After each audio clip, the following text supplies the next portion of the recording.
नमस्कार दर्शक बंधु आपण समस्त को ओडिशा तंत्र ज्ञान चैनल को हार्दिक स्वागत। आज ये वीडियो रे मु कहबाकू जाउछि कि शनि साधना केमिति करा जाए। शनि एमिति ग्रह जहाँ को ना शुणिले बड़ बड़ दिग्गज लोक मध्य भयभीत हो जाती। 7.5 प्रभाव हो कि शनि महादशार प्रभाव हो जो लोक शनिंकर प्रकोप को अनुभव करछंती सेमाने ही जानिछंती शनिंकर प्रकोप केते कष्टदायक।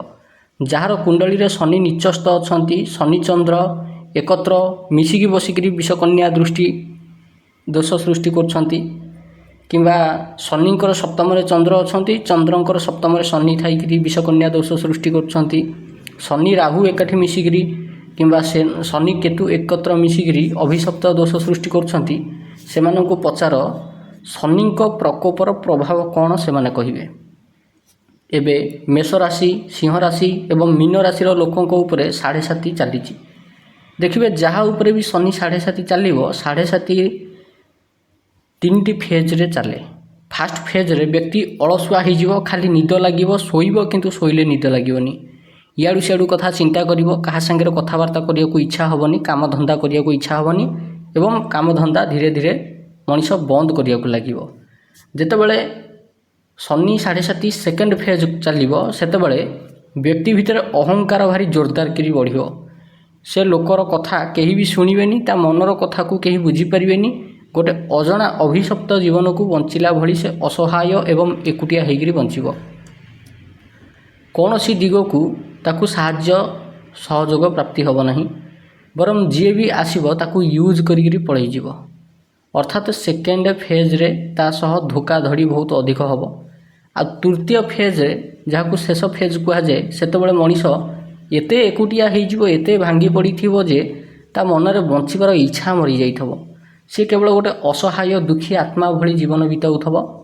पूर्व जन्मर समस्त प्रकार कर्मबंधन पाप कर्म अभिशापर परिणति भोग करिवो आ समस्त बंधन मुक्त होइजिवो। तेबे एते सारा संघर्ष, मानहानि, प्राणपीड़ा, दरिद्रता, अभाव, परिवार रे कलह, अशांतिकर वातावरण, वैराग्य, निराशा भितर तिल तिल होइकरी मनीष गोटे जिंदा लाश होकर बंचब।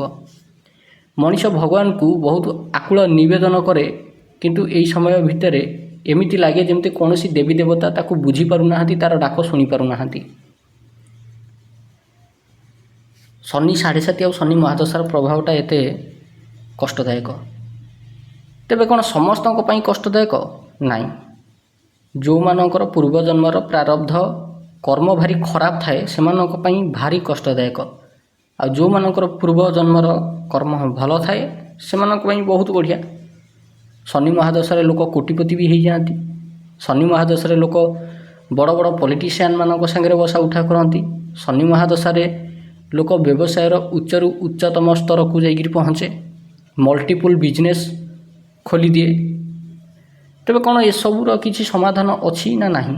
अनेक एस्ट्रोलोजर तो आपन को गुड़ाए रेमेडीज ना केवल ठकी थे, किंतु जो मैंने शनि 7.5 प्रभाव देखी से मन मन ईश्वर को प्रार्थना करती कि आउ जीवन में केवे भी यही कलंकित समय न आसू। सत कहू गले शनि महादशा समय जेते जहाँ रेमेडी कले भी किसी काम करेनि। तेबे कौन यार किसी प्रतिकार अच्छी ना नहीं? उत्तर होची हाँ अच्छी। कौन? शास्त्र कहे जपात सिद्धि जपात सिद्धि जपात सिद्धि न संशय, अर्थात जप द्वारा सिद्धि प्राप्ति हुए। तेबे प्रतिकार कौन? जदि आमे शनि को सिद्ध करदबा केमिति होबो? लोक भाविए कौन शनि को सिद्ध करी ही परिबो? ए कथाटा कौन संभव? तंत्र शास्त्र रे सबु संभव। भगवान शिवंकर मुखरू बाहरी थिबा आगम निगम तंत्र विद्या द्वारा कौन हेई परिबो नाही? संसार किछि नाही। संसार एमिति कौनसी जिनस नाही जोटा हेई परिबो नाही। आउ गोटे कौन? मंत्रोधीन देवता। शनि मध्य जड़े देवता, भगवान सूर्यनारायण पुत्र, परम ज्ञानी, प्रचंड तेजस्वी, प्रचंड तपस्वी, घोर तपस्वी।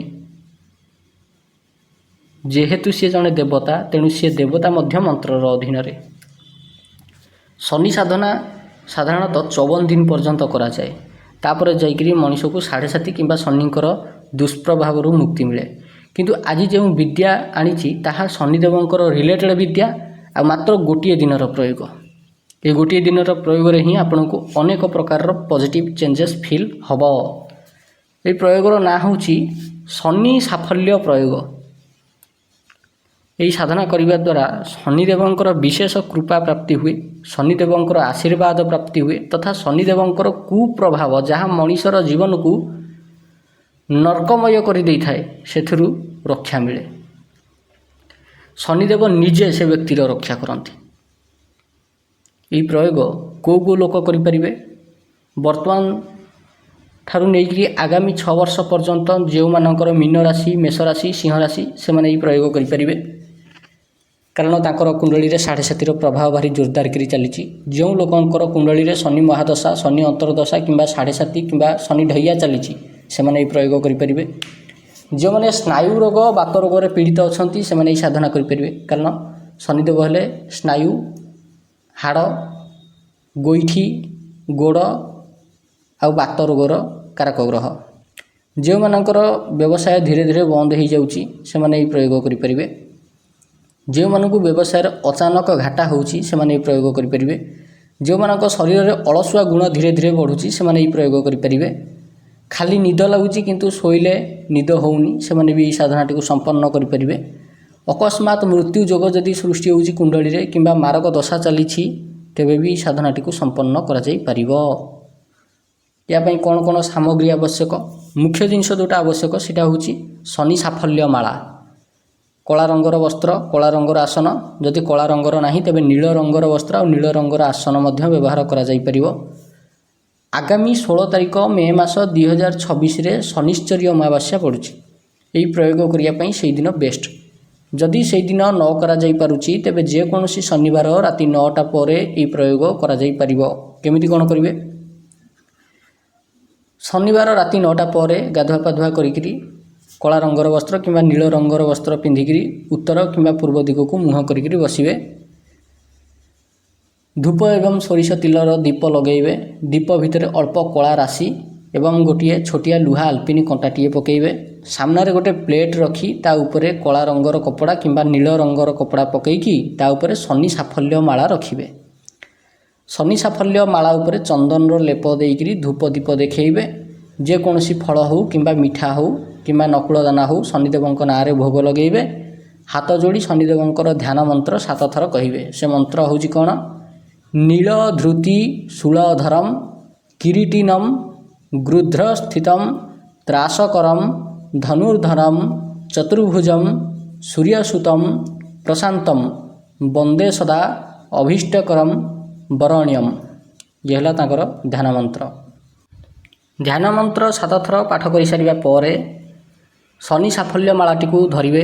ଗୋଟାଏ ମାଳା ଶନିଦେବଙ୍କର ଗାୟତ୍ରୀ ମନ୍ତ୍ର ଜପ କରିବେ। ସେ ଶନିଦେବଙ୍କର ଗାୟତ୍ରୀ ମନ୍ତ୍ରଟାକୁ ଡେସ୍କ୍ରିପସନରେ ଦେଇଦେବି, ଆପଣମାନେ ଡେସ୍କ୍ରିପସନକୁ ଚେକ୍ କରିକିରି ସେ ମନ୍ତ୍ରଟିକୁ ଗୋଟାଏ ମାଳା ଜପ କରିବେ। ଶନି ଗାୟତ୍ରୀ ମନ୍ତ୍ର ଗୋଟାଏ ମାଳା ଜପ କରିସାରିବା ପରେ ତାପରେ ଶନିଙ୍କର ଯେଉଁ ସାତ୍ଵିକ ମନ୍ତ୍ର ଅଛି ସେ ସାତ୍ଵିକ ମନ୍ତ୍ରକୁ 1 ମାଳା ଜପ କରିବେ। ଜପ କରିସାରିବା ପରେ ଶନିଦେବଙ୍କର ତାନ୍ତ୍ରିକ ମନ୍ତ୍ର ଗୋଟାଏ ଅଛି, ସେ ତାନ୍ତ୍ରିକ ମନ୍ତ୍ରଟିକୁ ମଧ୍ୟ 7 ମାଳା ଜପ କରିବେ। 7 ମାଳା ଜପ କରିସାରିଲା ପରେ ଆପଣଙ୍କର ପୂଜା ଶେଷ। ମନ୍ତ୍ର ଜପ କରିସାରିବା ପରେ ଶନି ସାଫଲ୍ୟ ମାଳାଟିକୁ ଗଳାରେ ଧାରଣ କରିନେବେ। ସେଇ କ୍ଷଣି ଏହି ମାଳାଟିକୁ କେବେ ବି କାଢ଼ିବେନି। ପ୍ରତ୍ୟେକ ଶନିବାର ରାତି ସମୟରେ ସମାନ ବିଧିରେ ଏହି ପ୍ରୟୋଗ କରିବେ। ଦେଖିବେ ମାତ୍ର 4 ଶନିବାର କରୁ କରୁ ଏହାର ପ୍ରଭାବ ଆପଣଙ୍କୁ ସ୍ପଷ୍ଟ ଦେଖାଯିବ। ଧ୍ୟାନ ଦେବେ ଏଥିରେ କୌଣସି ପ୍ରକାରର ଯନ୍ତ୍ରର କିମ୍ବା ବିଶେଷ ପୂଜା ବିଧିବିଧାନର ଆବଶ୍ୟକତା ନାହିଁ। ମେନ୍ ହେଉଛି ଶନି ସାଫଲ୍ୟ ମାଳା, ଯେଉଁଟାକି ଶନିଦେବଙ୍କ ମନ୍ତ୍ରରେ ପୂର୍ଣ୍ଣତଃ ସିଦ୍ଧ ହୋଇଥିବ। ସେହି ମାଳାଟିକୁ ଆମର ଏଇଠୁ ଦିଆ ହୁଏ ଲୋକଙ୍କୁ। ଆପଣ ଏହି ପ୍ରୟୋଗ କରିକିରି ଦେଖନ୍ତୁ, କୌଣସି ରେମେଡ଼ିର ଆବଶ୍ୟକତା ପଡ଼ିବନି। ଶନିଦେବଙ୍କର ସ୍ଥିତି କୁଣ୍ଡଳୀରେ ଯେମିତି ଥାଉ କୌଣସି ପ୍ରକାର ରେମେଡ଼ିର ଆବଶ୍ୟକତା ପଡ଼ିବନି, ପ୍ରତିକାରର ଆବଶ୍ୟକତା ପଡ଼ିବନି। କାରଣ ଆପଣ ଡାଇରେକ୍ଟ ଶନିଦେବଙ୍କର ପାଦ ଧରୁଛନ୍ତି, ଶନିଦେବଙ୍କର ଶରଣ ପଶୁଛନ୍ତି। ଯେହେତୁ ସେ ଜଣେ ଦେବତା, ତେଣୁ ଦେବତାଙ୍କର ଶରଣ ପଶିଲେ ଦେବତା କେବେ ବି ଶରଣାର୍ଥୀକୁ, ଶରଣାପନ୍ନ ବ୍ୟକ୍ତିକୁ ଲାତ ମାରନ୍ତି ନାହିଁ। ଦେବତାଙ୍କର ନିୟମ ହେଉଛି, ନିଷ୍ଠା ହେଉଛି ଏଇଟା କି ତାଙ୍କର ଗୋଟେ ଥର ଯିଏ ଶରଣାପନ୍ନ ହେଇଗଲା ସେ ତାକୁ ଆଶ୍ରୟ ଦେବା ପାଇଁକା ବାଧ୍ୟ। କାରଣ ଏଇଟା ହେଉଛି ଦେବତ୍ୱ ଗୁଣ। ଯେଉଁମାନେ ଶନିଦେବଙ୍କର ସାଧନା କରିଛନ୍ତି ପ୍ରଥମ କିଛି ଦିନ ଟିକେ କଷ୍ଟ ଲାଗିବ ସତ, ଲାଗିବ କି ମନ୍ତ୍ରର ମେ ବି ସାଇଡ଼୍ ଇଫେକ୍ଟ ପଡ଼ୁଛି, ନା, ବାସ୍ତବରେ ସେଇଟା ମନ୍ତ୍ରର ସାଇଡ଼୍ ଇଫେକ୍ଟ ପଡ଼ୁନି।